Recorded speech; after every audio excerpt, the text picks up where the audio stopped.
নবী হজ শব্দ তো পবিত্র হওয়া। ইব্রাহিম খলিলুল্লাহর নির্মিত কাবা ঘর স্পর্শ করে নবী আমার পবিত্র হবে, এই কথাটা কি আপনারা স্বাভাবিকভাবে মানিয়ে নিতে পারবেন? মানা যাবে না। কারণ আমার বন্ধু বলেছেন আল্লাহর নূরে নবী পয়দা, নবী নূরে কুল কায়নাত পয়দা, তাহলে কাবা ঘরও আমার দয়াল নবী নূরে পয়দা। হ্যাঁ, আচ্ছা। ইব্রাহিম খলিলুল্লাহ একটা সংস্কার করেছেন, ইতিহাস বলে বাবা আদম বাইতুল মামুর মসজিদের প্রতিচ্ছবি হিসেবে নির্মাণ করেছেন কাবা ঘর। আর তার পরবর্তীতে ধূলি ঝড়ে সেই আরব দেশে কাবা ঘর গিয়েছিল, লুপ্ত হয়ে হারিয়ে গিয়েছিল। সেখানে হযরত ইব্রাহিম খলিলুল্লাহ আল্লাহ আদেশ করলেন যে তুমি এখানে পবিত্র আদম, এখানে পবিত্র ঘর নির্মাণ করেছিল বাইতুল মামুরের প্রতিচ্ছবি দিয়ে, তুমি সেখানে একটি ঘর নির্মাণ করো বাইতুল্লাহ শরীফ। তুরসিনা তুরজিতা জৌদিহারা তুল্লববান, 5টি আসমানি পাহাড়ের পাথর দিয়ে সেই কাবা ঘরকে পুনরায় সংস্কার করেছিলেন হযরত ইব্রাহিম খলিলুল্লাহ। এবার আসেন, হজ করলে পবিত্র হয়। আমার খাজা গরিবে নওয়াজ আয়না নামক কিতাবে লিখেছেন কপালের কাবা হলো মক্কা, দিলের কাবা হলো মদিনা। কপালের কাবা মক্কা, দিলের কাবা হলো মদিনা। হজের নামাজ কয় রাকাত? 2 রাকাত। যার অর্থ আছে তার জন্য হজ ফরজ, যার অর্থ নাই তার জন্য ফরজ নাই। কিন্তু সেই ব্যক্তি হজ করতে পারে, এটা হচ্ছে সম্মুখ ইবাদতের অংশ, এটা বেলায়েতের অংশ। সন্তান যদি ঘুম থেকে উঠে তার পিতা মাতাকে মহব্বতের দৃষ্টিতে দেখে, আল্লাহ তার আমল নামায় আকবরী হজের সওয়াব দান করে।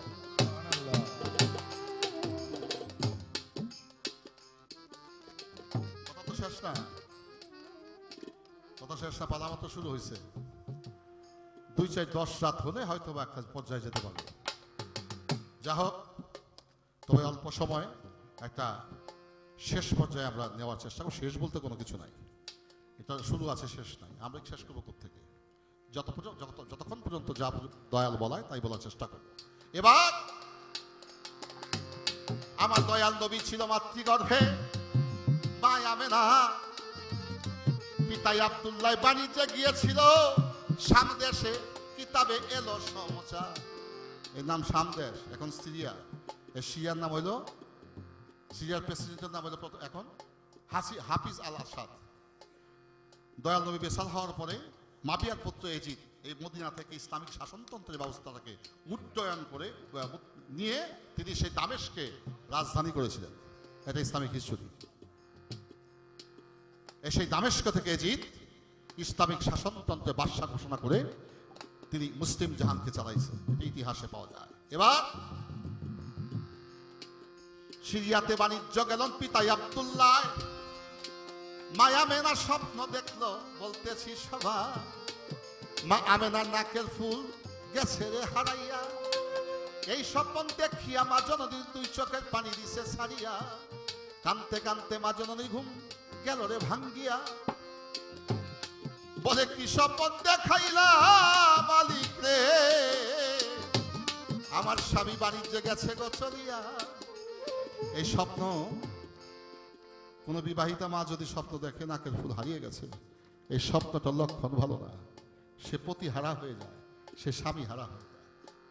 কি যাবা যান, নাকের ফুল হারিয়ে যাওয়া স্বপ্নটা ভালো না। তো চিন্তা করলে আমার স্বামী সিরিয়াতে গেছে, জানি না মালিককে কোন অবস্থা তাকে রেখেছে, নাক ফুল হারিয়ে গেছে। সোবে সাদেকের পরে মা আমেনা কাবার ঘরের কাছে গেছে গো চলিয়া। কাবা ঘরের সামনে রাইখা মাওলার কাছে হাত তুলেছে মা আমেনা, স্বামীকে পাওয়ারও লাগিয়া। মালিক রে, তোমার ঘর সামনে রাইখাই আমি তোমার কাছে ফরিয়াদ যাই করিয়া।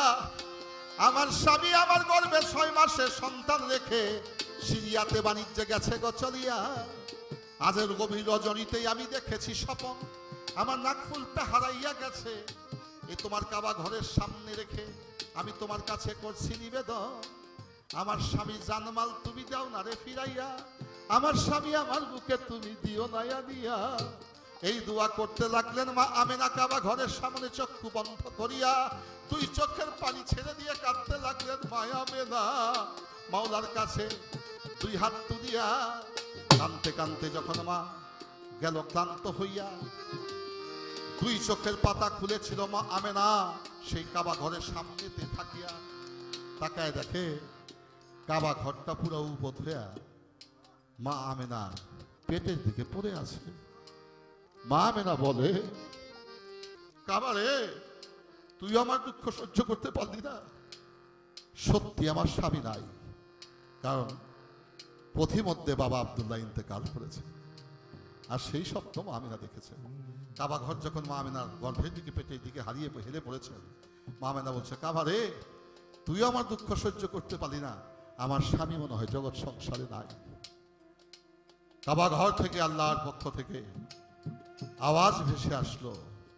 কাবা ঘর বলতে লাগলেন, মা আমেনা গো, আমি তোমার দুঃখে দুঃখী হয়ে আমি তোমার দিকে হেলে পড়ি নাই। তুমি যাকে গর্ভে রেখেছ, যাকে সৃষ্টি না করলে কুল কায়নাত সৃষ্টি করতো না, সেই দয়াল নবীকে তুমি গর্ভে রেখেছো। তিনি আমারও কাবা, ওই কাবাকে তাজিম করার জন্য আমি নিজেই কাবা হেলে পড়েছি। এই হচ্ছে কাবার হাকিকত। তাহলে বাজা, এই জায়গাতে এই কথাই আমি রাখি। আবার হজ ব্রত পালন করলো আমার নবী নুরিত। হজ শেষে বিদায় হজের ভাষণ দিয়া নবী মদিনার উদ্দেশ্যে করিল গমন। গাদিরি খুমস নামক একটি স্থানে দয়াল নবী পৌঁছিলেন যখন। জেল হজ মাসের 18 তারিখ ছিল শুক্রবার। বাদ জুম্মা আল্লাহর পক্ষ হইতে আদেশ জারি হইল, শোনেন আমার দিনের পয়গম্বর, শুভ লগ্নে শুভ মুহূর্তে মাওলার অভিষেক করবেন অনুষ্ঠান, বালায়ের দান করবেন আমার নবী দো জাহান। হে আমার হাবিব, অভিষেক, অভিষেক শব্দ তো পরিচিতি সভা।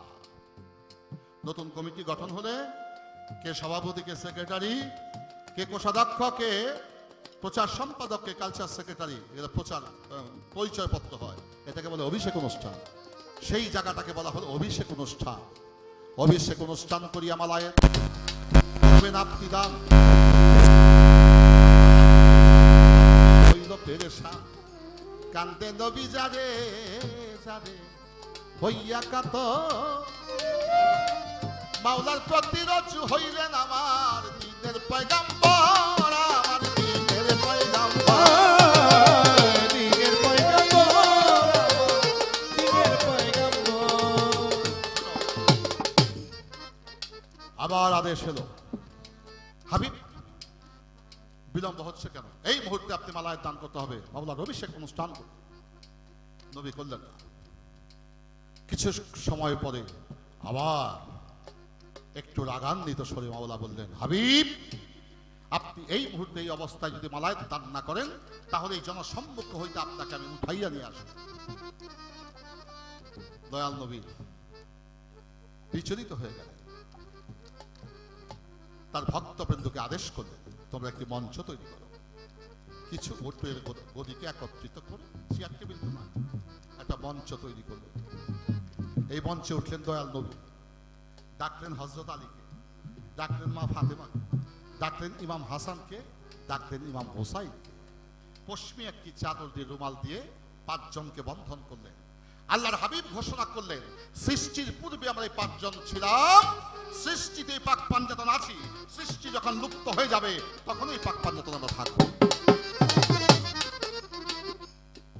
মা ফাতেমাকে নামতে বললেন, ইমাম হাসানকে নামালেন, ইমাম হোসাইনকে নামালেন, হযরত আলীকে রাখলেন। দয়াল নবীর চোখ হযরত আলীর চোখ, দয়াল নবীর মুখ হযরত আলীর মুখ, দয়াল নবীর বুক হযরত আলীর বুক, দয়াল নবীর হাত হযরত আলীর হাত। 2 অঙ্গকে লইল এক অঙ্গ করিয়া,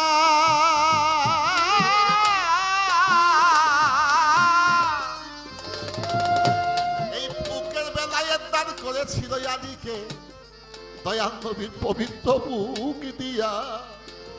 তাই বুকে বুকে লেনা দেনা বাজান, বেলায়েতের হয় আদান আর প্রদান, শরীয়তে একটা বাজান রয়েছে বিধান। ডান স্কন্ধ বাম স্কন্ধ, ডান স্কন্ধ রাব্বি জেদনি এলেমা। মুসলমানদের কুশলাদি বিনিময়ের সময় 3 বার বুকে বুকে চাপ দিতে হয়। আর মারুফতে 3 বার জাপ দিতে হয় না। মসজিদ যখন মনে করে আর এই পবিত্র ভান্ডে আমার স্থান হবে, ওই পাত্র নির্বাচন করে নিজেই তার মধ্যে লুপ্ত হয়ে যায়। দান করা হয়ে গেল, ঘোষণা করলেন মানে কুন্তু মাওলা, আমি যার মাওলা হযরত আলীও তার মাওলা। জিজ্ঞেস করেন মুসলিম উম্মাহকে, রাসূল পাক সাল্লাল্লাহু আলাইহি ওয়াসাল্লাম 2 হাত উত্তোলন করে, তোমরা কি এই কথা বিশ্বাস করো না করো না? এই কথা কি তোমরা মানো না মানো না? একজন ব্যক্তি মাত্র বলে উঠলেন, হুজুর আমি যদি বিশ্বাস না করি, আমি যদি হযরত আলীকে না মানি, এই মাওলার অভিষেক অনুষ্ঠানে মালায়ের দানকে না মানি, আমার কি হবে? বলছে আল্লাহর পক্ষ থেকে আমি মালায়ের দান করেছি, তুমি মানলে কি হবে না মানলে কি হবে আল্লাহ তাআলা ভালো জানে। বলে আমি বিশ্বাসও করলাম না, মানলামও না।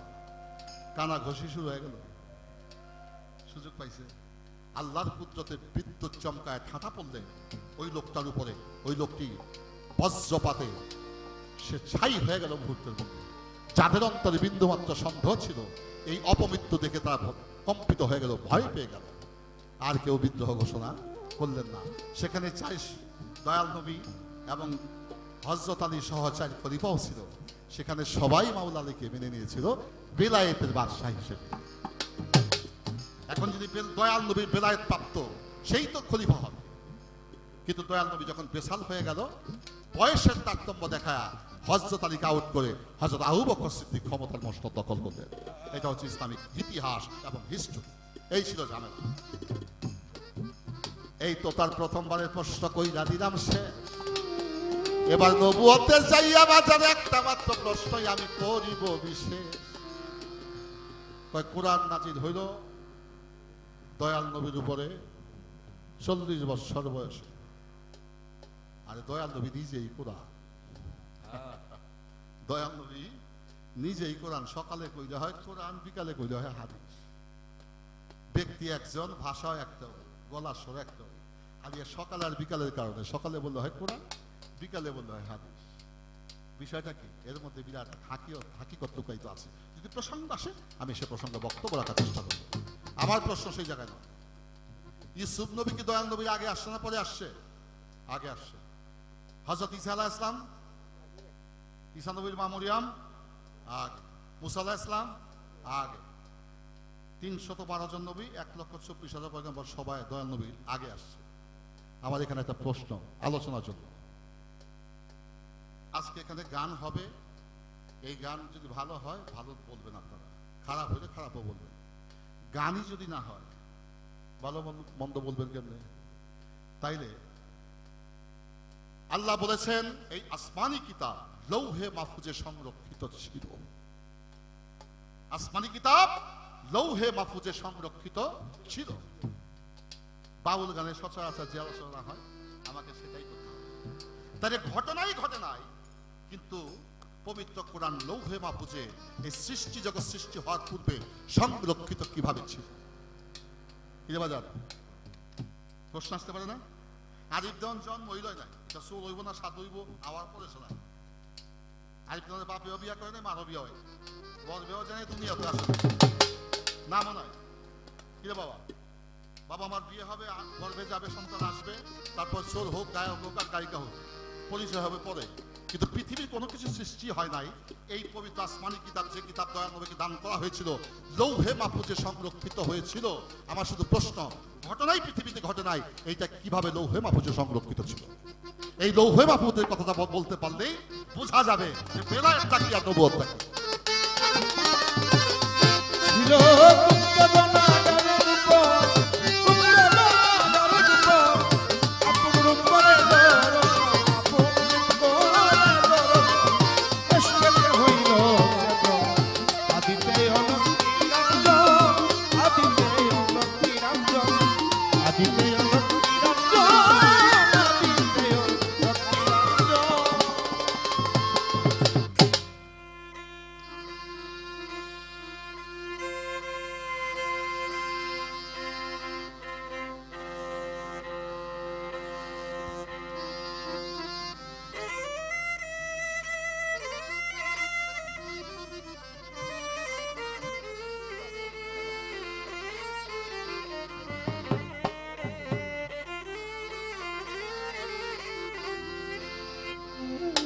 আমাদের ডিসেম্বর মাস কিন্তু আগত। আজকে 29 তারিখ চলে গেল, কালকে 30, তারপর তো ডিসেম্বর মাস চলে আসবে। 16ই ডিসেম্বর আমাদের বিজয় দিবস। 1971 সনে আমাদের পাক হানাদার বাহিনীর বিরুদ্ধে বাংলাদেশে দামাল ছেলেরা, মা ভগ্নীগণ, যুবক বৃদ্ধা বলবনিতা একত্রিত হয়ে মুক্তিযুদ্ধ করেছিলেন। এই দেশটি 1971 সনে 16ই ডিসেম্বর স্বাধীন হয়েছিল, নাকি রে বাবা? এর আগে এই দেশটার নাম ছিল কি? পাকিস্তান। পাকিস্তানের পূর্বে কি? অবিভক্ত ভারতবর্ষ। তার পূর্বে ছিল কি? ব্রিটিশ। তারপর আগে ছিল কি? মোগল সাম্রাজ্য। তাইলে সরকার পরিবর্তন হয়েছে, রাষ্ট্রের নাম পরিবর্তন হয়েছে, জাতীয় পতাকাও পরিবর্তন হয়েছে। আমার দয়াল নবী ছিল, আছে, থাকবে, তিনি অপরিবর্তিত। আল্লাহ কোনো পরিবর্তন আছে নি? আমার দয়াল নবীর পরিবর্তন নাই। আজকের বিষয়গুলো একটু খুব জ্ঞান দিয়ে বিচার করতে হবে। আমার একটা বিষয়, আমার দয়াল নবী পৃথিবীতে এলেন 570 খ্রিস্টাব্দে। এই পবিত্র আল কুরআন কিয়ামতের আগ পর্যন্ত এটা কোনো পরিবর্তন হবে না। এই ধারাবাহিকতা আলোকে পৃথিবী চলবে। আমার যে বিষয়টি আমার বোনের সাথে, আমার বন্ধুর সাথে, আমার মার সাথে, যাই বলে তার সাথে আলোচনার বিষয় হবে আজকে একটা এলেম, একাডেমিক্যাল শিক্ষা, এডুকেশন, একাডেমিক্যাল এডুকেশন। একটা হচ্ছে পুঁথিগত বিদ্যা, প্রাতিষ্ঠানিক বিদ্যা। এই বিদ্যার মধ্যে কিন্তু একটা বিষয় আছে। একটা বিদ্যা অন্তরের বিদ্যা, একটা বিদ্যা হলো প্রাতিষ্ঠানিক বিদ্যা। প্রাতিষ্ঠানিক বিদ্যা যদি নবুয়ত হয়, আমার শুধু প্রশ্ন, অন্তরের বেলায় অন্তরের এলেমটা কোন এডুকেশন? এই এডুকেশন শিখতে হলে আমাদের কোন পথটা করা উচিত? আমার কথাটা আমি তার মুখ দিয়ে বাই করবো। আবার যদি সে প্রয়োজন মনে করে, আমিও তার বন্ধু হয়ে তার কথাটাকে সমর্থন করে আমি বক্তব্য রাখার চেষ্টা করবো। তাতে গানের একটা ফলাফল চলে আসবে। কি রে বাবা? হ্যাঁ,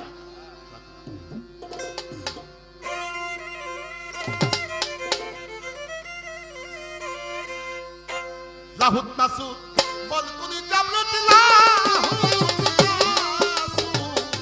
লাহুত নাসুদ মালকুনি জামরুত পাঞ্জাতন যার ঘরে আছে আল জবরে আরেক শহর আল্লাহ বইসায়া আছে আল জবরে আরেক শহর লাহুত নাসুদ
আলেক নামে আল্লাহ তিনি নাম দিলেন তার কাদের গরু। কোরআনেতে হিসুরি পল্লাতে আল্লাহ আছে। এটা একটা খটকা না রে বাবা? ভেজাল না? যত করলা তত আল্লাহ। আল্লাহ তো একজন, আল্লাহ তো একজন। তো যত করলা তত আল্লাহ কিভাবে হয়? তবে এখানে আসতে বিষয় খালাকাল আদম সুরাতে আল্লাহ বলেছেন, আমি আমার স্বীয় কুদরতি সুরতে আদমের মুখমণ্ডল তৈয়ার করিয়াছি। তাইলে বাজা মানুষের অবয়ব দর্শন করলে খোদার কুদরতকে দেখা হয়। খোদার কুদরতকে বুঝতে পারলে খোদাকে আর বোঝার বাকি থাকে না।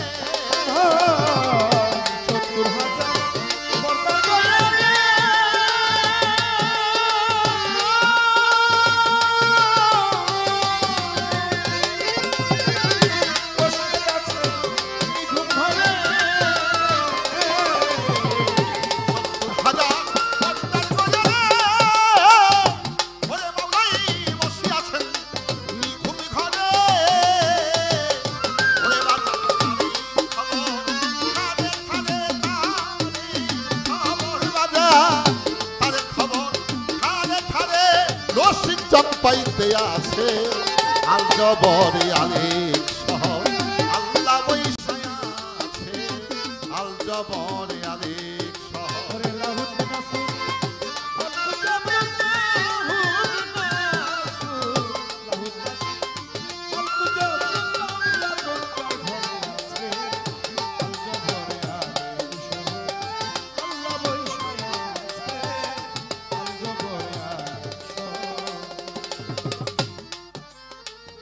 ইল্লাল্লাহু সাবুত করা ওরে মো ইসমে আজম তালাশ করা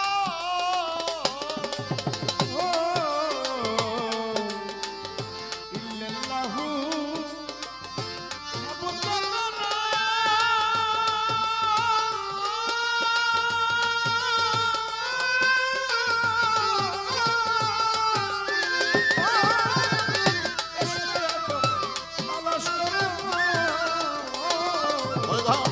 ইল্লাল্লাহু সাবুত করো এই জগতে ইসমে আজম তালাশ করো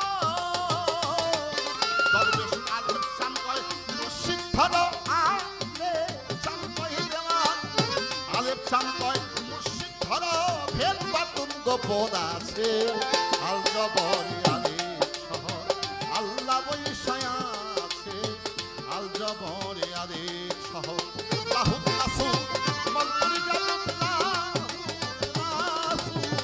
লাহুন নাসুর মলকুল জাবরুল পাঞ্জাল পাঞ্জাল ঘরে আছে আল জবরে আলেক শহর আল্লাহ বৈশায়া আছে আল জবরে আলেক শহর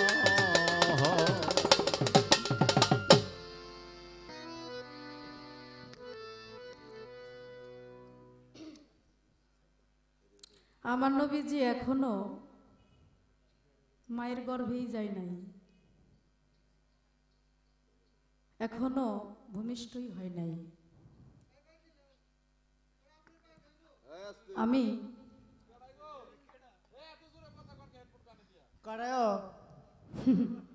একবার মাইকের সমস্যা, একবার ওনাদের সমস্যা, নানান সমস্যার মধ্যে পড়ছি।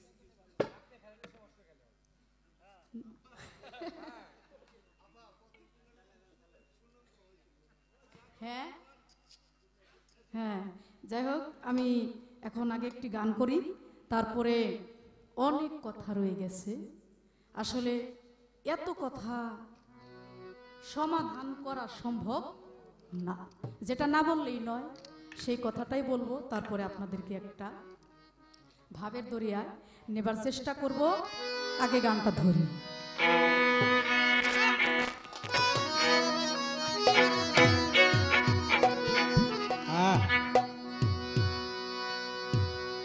যার প্রেমেতে মজনু রূপে নিজেই রাব্বানা, যার প্রেমেতে মজনু রূপে নিজেই রাব্বানা, আল্লাহর হাবিবা ছিল রে সোনার মদিনা, আল্লাহর হাবিবা ছিল গো সোনার মদিনা।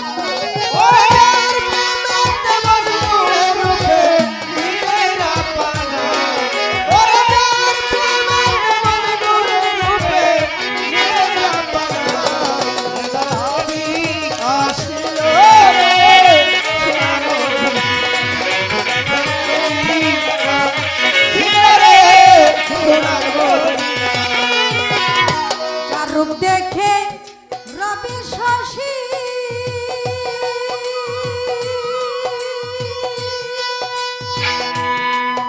ও তার মন আনন্দে হয়তো খুশি,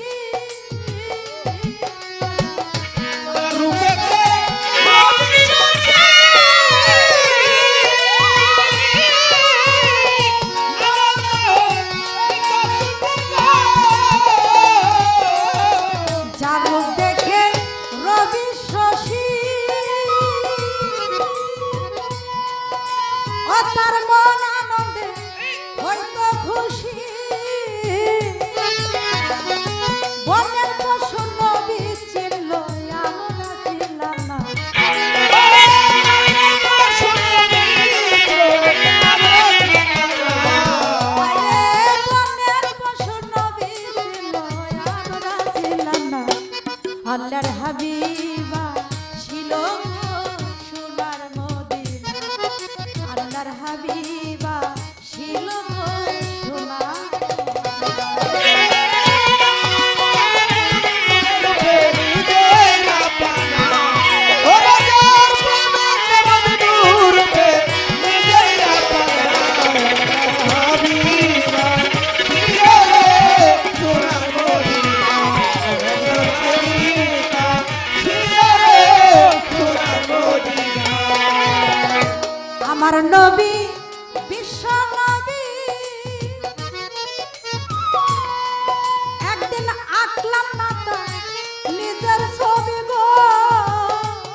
নবীজি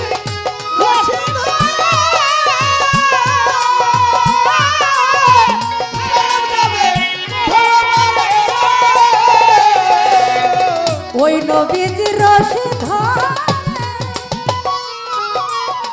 সালাম যাবে ভব পারে রে একজন আশেকের পাইতে নবী করছে কামনা ও আশেকের পাইতে নবী করছে কামনা আশেকের পাইতে নবী করছে কামনা আল্লাহর হাবিব আসলো রে সোনার মদিনায় আল্লাহর হাবিব আসলো গো সোনার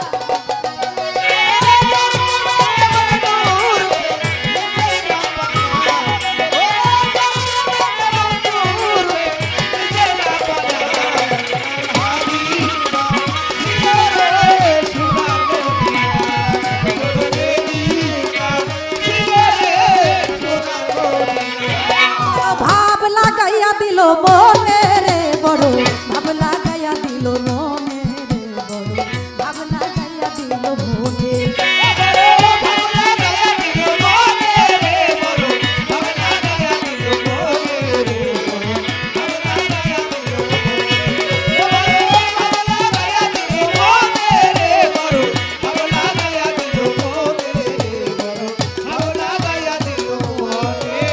আমার মহাজনী গানের ছন্দ হইয়া গেল শেষ এইবার আমি কিছু কথা বলিব বিশেষ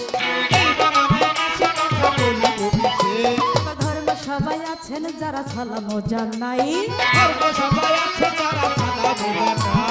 গন্ডগোলটা রাখবেন বারণ পাই ধরে জানাই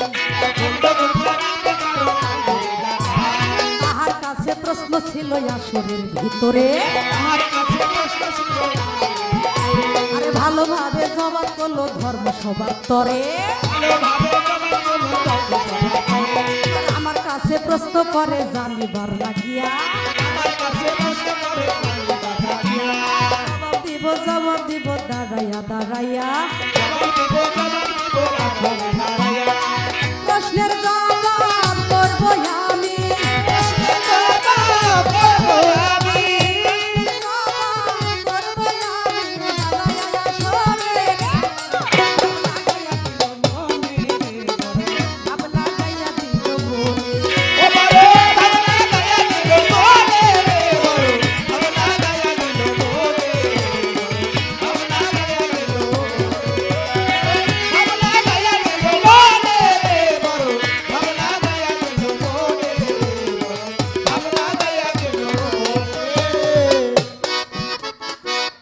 বাড়তি কথা তো বললে অনেক সময় পার করা যাবে কি বলেন এখানে সেই পরিবেশটা আসলে না কেউ কাকে ছোট করো না কেউ কারো ভুল ধরাও না আপনি যদি ভুল করেন আপনি কোথায় ভুল করতেছেন আপনার হচ্ছে কি না হচ্ছে সেটা তো আপনার বিবেকই প্রধান আদালত কি বলেন আপনার আদালতেই তো বিচার হচ্ছে আপনি কি করছেন সেটা আমি ধরবো কেন আমি বলবো কেন তবে শাস্ত্রে বলে ভুল ধরলে পরে কিছু কিছু মানুষ বেজার হয় আবার শাস্ত্রে বলে ভুল যে শুধরা যে ব্যক্তি ভুল ধরে তার মাধ্যমে যদি ভুল শুধরাইতে পারে আমার মনে হয় সেই একজন গুরু সেই আমার শিক্ষাগুরু কি বলে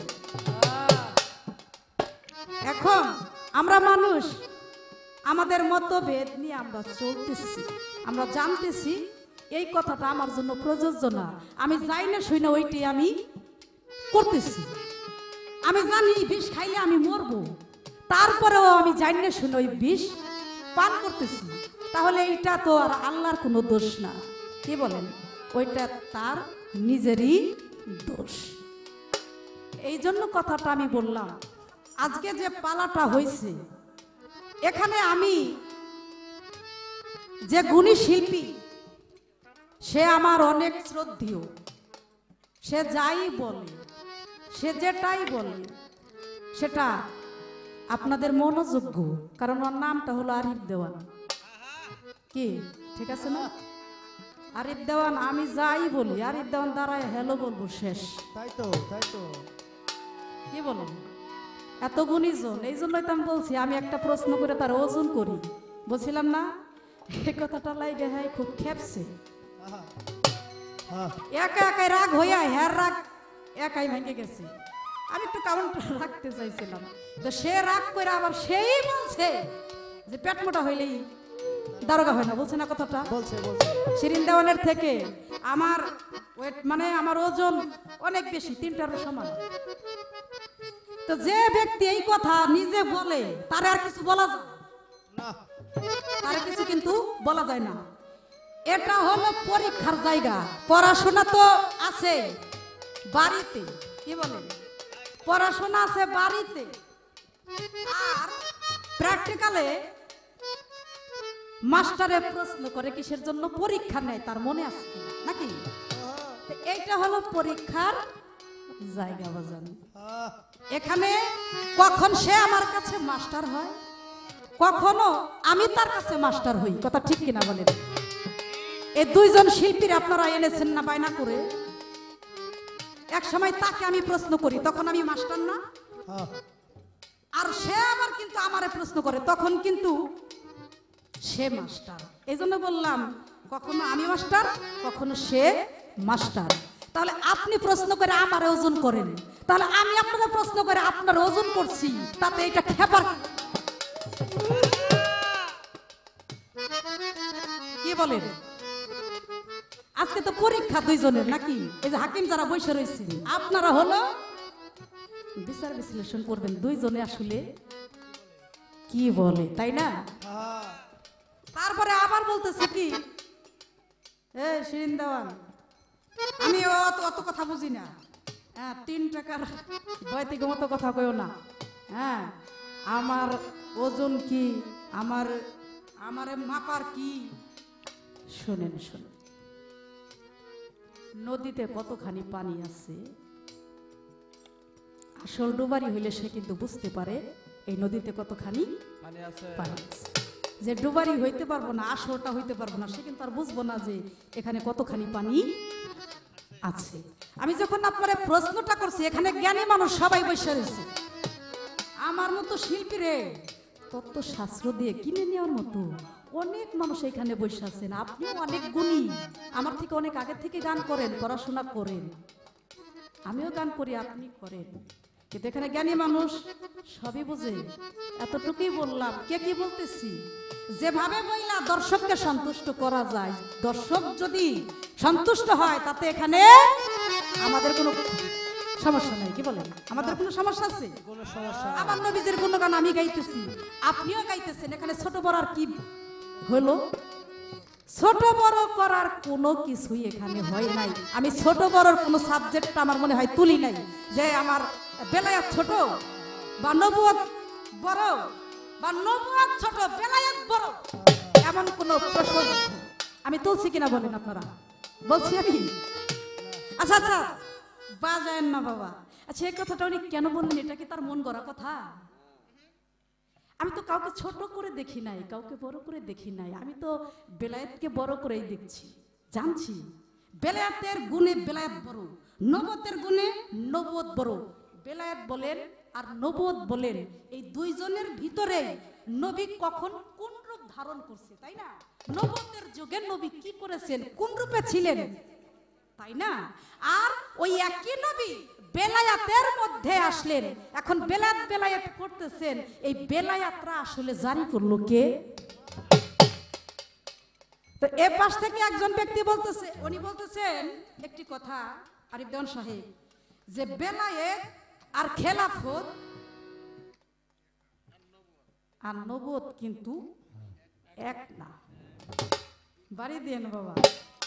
এ পাশ থেকে আমার এক শ্রদ্ধেয় মুরব্বী সে আবার বলতেছে যে হ্যাঁ তাই তো, নবুয়ত আর বেলায়াত আর মারফত এক নাকি, মানে সে বলছে তালে তালে আর কি বললো। আচ্ছা ঠিক আছে বললেন, যাই বলেন একটু বুঝে শুনে কিন্তু বললেন। হ্যাঁ বেলায়েত আর হলো খেলাফত বলে এক না। আবার সেই কিন্তু আরিফ দেওয়ান সাহেবই কিন্তু আবার বলে গেছে যে মুর্শিদের মধ্যেই বেলায়েত বলছে না কথাটা? এখন বলেন, হ্যাঁ বলছে, বলেন বলেন, বলে নাই কথা, বলে নাই সে মুর্শিদ রূপে বলে নাই? ওই মুর্শিদের মধ্যেই বেলায়েত লুকায়িত অবস্থায় আছে, বলে নাই সে কথাটা? এই মুর্শিদ কেমনে হয়? মুর্শিদ হইতে কি কি লাগে বলেন? মুর্শিদ যে হইবেন, গুরু যে হইবেন, আপনার কি কি গুরুত্ব থাকতে হবে? মুর্শিদ হইতে গেলে আপনার কি কি গুরুত্ব জ্ঞান অর্জন করলে পর আপনি মুর্শিদ হইতে পারবেন।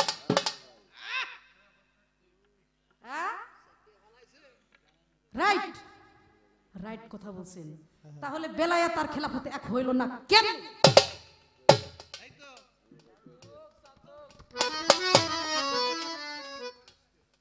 কোন জায়গার পায়জামা যে কোন জায়গা দিয়ে লাগায় আমি তো বুঝতেছি না কিছু।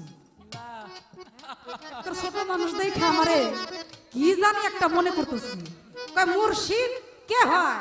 যার হুকুমে শত শত ভক্ত এসে এইভাবে হস্ত দ্বারা দাঁড়ায় থাকে, কদমকুচি করে, যার কাছে গেলে পরে কি রত্নটা পাইলে পরে একজন ব্যক্তির কাছে কদমকুচি করে হাত ধরে এইভাবে দাঁড়িয়ে থাকে, অবশ্যই সে খেলাফত পায়। খেলাফত মানে কি? খেলাফত বস্তুটাই হলো আধ্যাত্মিক বস্তু, যা নাকি টাকা পয়সা দিয়ে কিনা সম্ভব।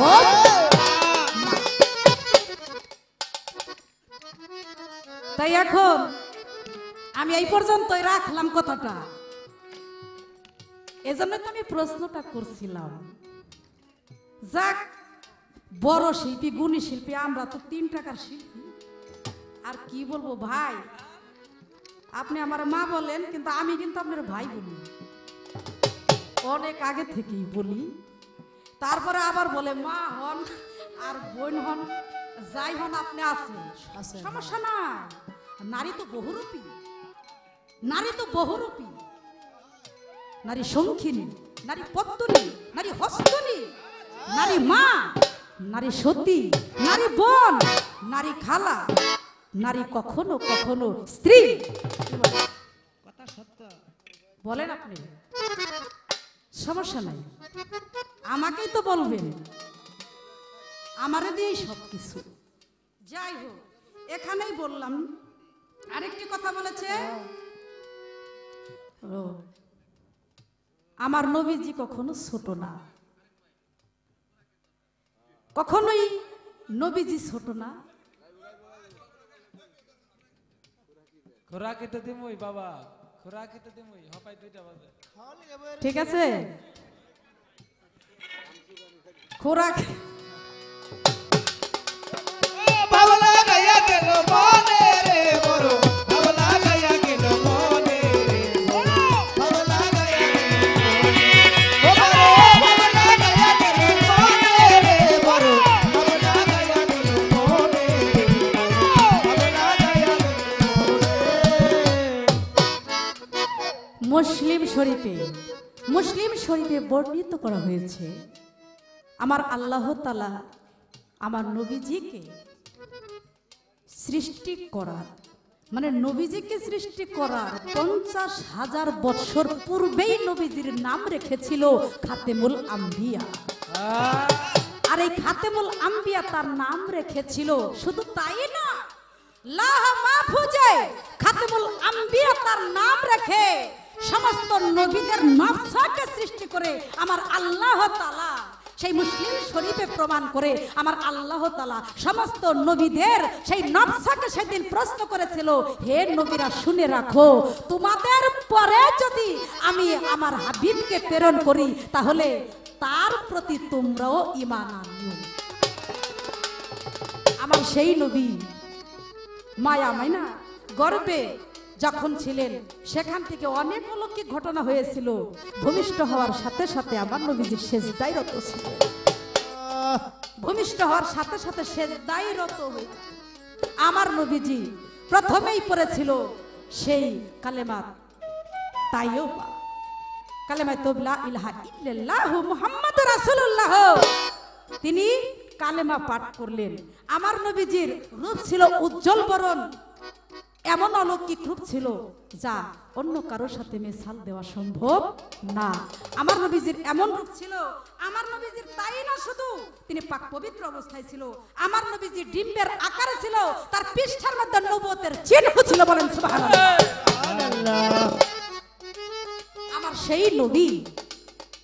আমার সেই নবী কেমন রত্ন ছিল, তাকে পাবার জন্য বহরা শহরে, সেই বসরা শহরের মধ্যে একজন পাদ্রী ছিল যার নাম ছিল বহেরা। এই বহেরা তাওরাত এবং ইনজিল কিতাবের মধ্যে তিনি পড়েছিলেন যে এই রাস্তা দিয়ে একদিন আল্লাহর হাবিব রওনা হইবে। সেই বসরা শহরে তিনি একটা আস্তানা নিয়ে অনেকদিন অপেক্ষা করতেছিলেন। এমতো অবস্থায় আবু তালিব সেই বিচক্ষণ ব্যক্তি আমার নবীজিকে সাথে করে বসরায় রওনা হলেন। যখন বসরায় রওনা হলেন, যাইতে যাইতে যাইতে যাইতে চেয়ে দেখে একটা আস্তানা দেখা যায়। তখন বলল, এই আস্তানা থেকে একটু দূরে আমরা আশ্রয় নেই। তখন আমার নবীজিকে নিয়ে সেই গাছের নিচে বসে রইলেন, এবং গাছের নিচে বসার সাথে সাথে ওই বহেরা পাদ্রী ওই আস্তানার ভেতর থেকেই দেখতেছে যে ওইখানে কিছু লোক আশ্রয় নিতেছে, এবং উপরের গাছটি, ওই গাছের মাথাটা মানে আমার নবীজির দিকে ছায়া দিতে লাগতেছে, তার মানে পাখিরাও ছায়া দিতে লাগতেছে। এই দৃশ্য দেখে বহেরা পাদ্রী মনে মনে চিন্তা করে, আমার মনে হয় তাওরাত এবং ইনজিল কিতাবের মধ্যে আমি যা পড়েছি, আমার মনে হয় উহারা কোনো সাধারণ ব্যক্তি না, নিশ্চয়ই ওখানে আমার সেই দিনের রাসূল বসায় আছে, যে নবীর জন্য আমি এতদিন পর্যন্ত অপেক্ষা করতেছিলাম।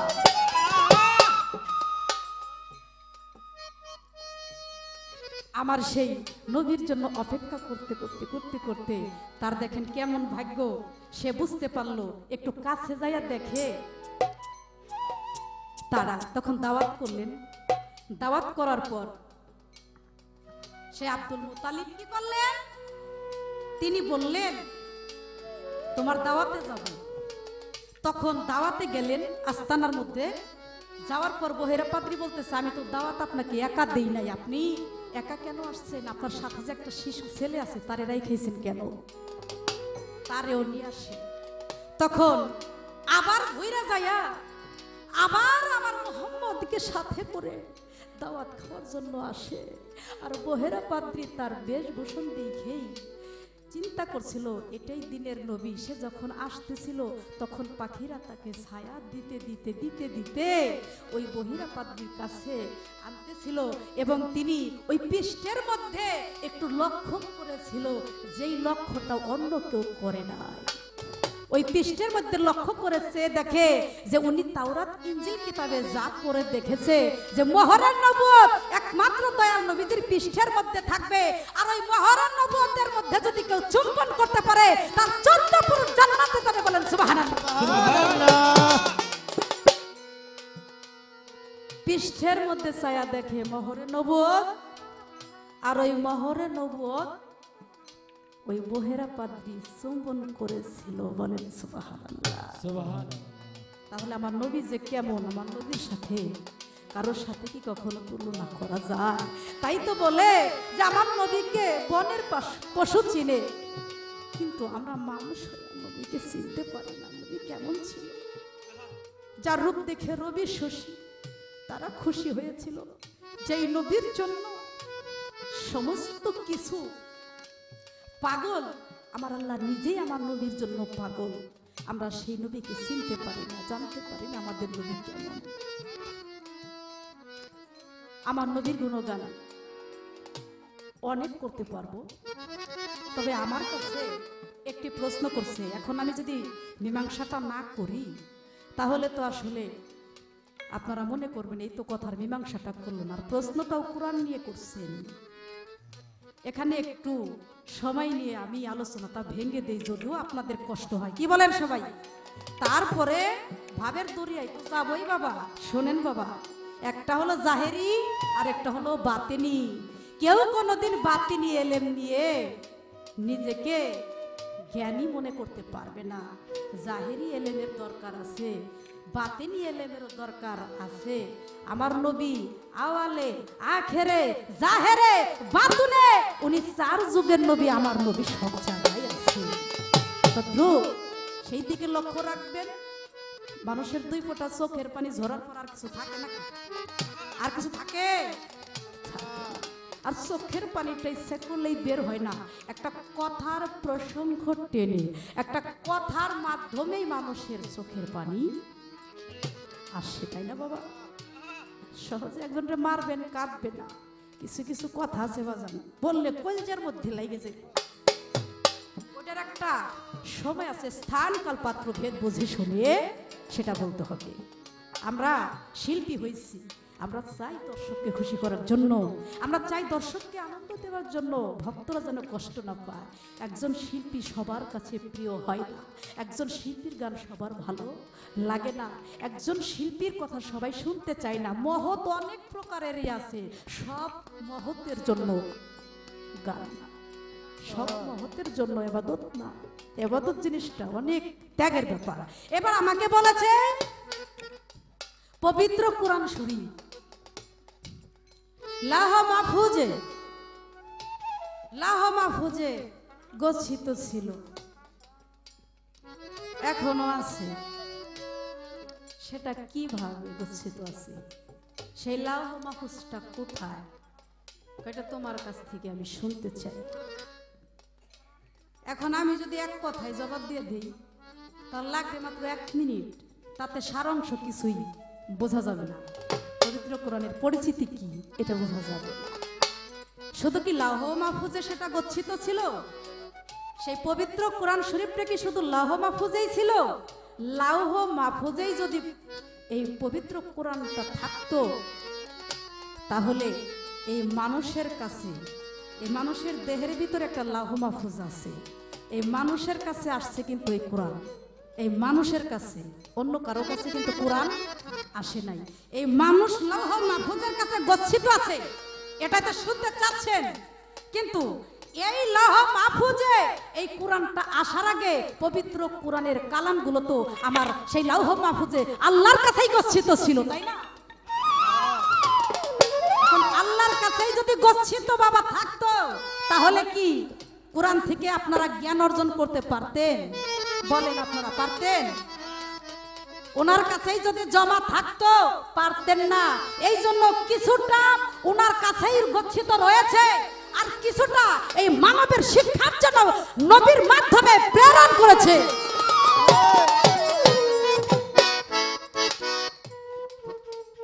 সেটা কিভাবে? একটু ছোট বাজাবেন। সবচাইতে বড় যুদ্ধ হয়েছিল ইয়ামামা নামক স্থানে। ইয়ামামা নামক স্থানে যুদ্ধ হয়েছিল, যেই যুদ্ধের নাম ছিল রিদ্দার যুদ্ধ। কথাটা খুব নীরবে শুনবেন, আপনাদের জ্ঞান বাড়বে। রিদ্দার যুদ্ধ, এই যুদ্ধটা কোন সময় হয়েছিল জানেন? এই পবিত্র কোরআনটা যখন ধারাবাহিকভাবে আমার নবীজির কাছে আসতে শুরু করলো, আমার নবীজি মনে মনে চিন্তা করলেন, যেইভাবে আল্লাহর কোরআন মানে ওহী, আপনি যে ভাষায় নেন, ওহী বলতে পারেন, কালাম বলতে পারেন, আয়াত বলতে পারেন, কোরআন বলতে পারেন, সেটা আপনি দর্শন যা কিছুই বলেন, সেই আল্লাহর সেই দর্শনীয় সেই আয়াতগুলো, সেই কোরআনটা এক কথাই যখন নবীজির কাছে এইভাবে 22 বছর 5 মাস 14 দিন পর্যন্ত অবতীর্ণ হয়েছিল, তার মানে একদিনে হয় নাই, 22 বছর 5 মাস 14 দিন পর্যন্ত আসতেছিল, তখন নবীজি মনে মনে চিন্তা করছে, আমার মনে হয় এর চাইতেও আল্লাহ তাআলা উত্তম কোন আয়াত, উত্তম কোন কোরআন মনে হয় আবারও নাজিল করবে। এটা উনি মনে মনে মনস্থ করেছিল, কিন্তু হঠাৎ করে আল্লাহর পক্ষ থেকে কালাম বন্ধ হয়ে গেছে। খেয়াল করছেন? হঠাৎ করে কালাম দিতে দিতে এইবার হলো আল্লাহর পক্ষ থেকে বন্ধ হয়ে গেছে, কিন্তু কখন যে ওই কালামগুলো বন্ধ হয়ে যাবে এই কথাটা আমার নবীর কাছে আমার আল্লাহ বলে নাই। আমার নবীজির কাছে যখন আল্লাহ এ কথাটা বলে নাই, আমার নবীজি আর ওই কোরআনটা এক জায়গায় করতে পারলো না। আমার নবীজি এই কোরআনটাকে আর এক জায়গায় করতে পারলো না, কারণ এটা ভিন্ন ভিন্ন ভাবে আয়াতগুলো শাখা প্রশাখা বিভিন্ন ভাবে ছড়িয়ে আছে। কারণ আমার নবীজি থাকতে আর এই কোরআনটা এক জায়গায় সংকলন করার মতো তার ওই পরিবেশটা সৃষ্টি হইতে ছিল না। যখন হইতে ছিল না, তিনি যখন উফাত নিলেন, এরপরে সাহাবায়ে একরাম ইসলামকে নিজেদের মতো করে তৈরি করার জন্য নিজেরা আত্মনিয়োগ করলেন। খুব দুঃখের কথা, যখন নিজেরা নিজেদেরকে আত্মনিয়োগ করলেন, আমার নবীজি উফাত হয়ে গেছে, এবার সুযোগ পাইছে না, হ্যাঁ, ইসলামকে আর প্রতিষ্ঠিত করতে দিবে না। সুযোগ পাওয়ার কারণে মুসলিমদের মধ্যে যারা বিদ্রোহী ছিল, এই বিদ্রোহীরা কি কি করলো দেখেন। তারা নিজেরাই ভাবতে লাগলো এবং ওপেনে বলতে লাগলো, আমরাই হলো নবী। বলতে লাগলো আমরাই হলো নবী, আর আমাদের নবীকে বলতে লাগলো এই নবী হলো ভণ্ড নবী। এক কথা শোনার পর আপনি যদি কাউকে ভালোবাসে, আপনি যদি আপনার বন্ধুকে ভালোবাসে, আপনার বন্ধুকে যদি কেউ অপমান করে, আপনার কি সহ্য হবে? আপনার ভালো লাগবে বাজার? কখনোই লাগবে না।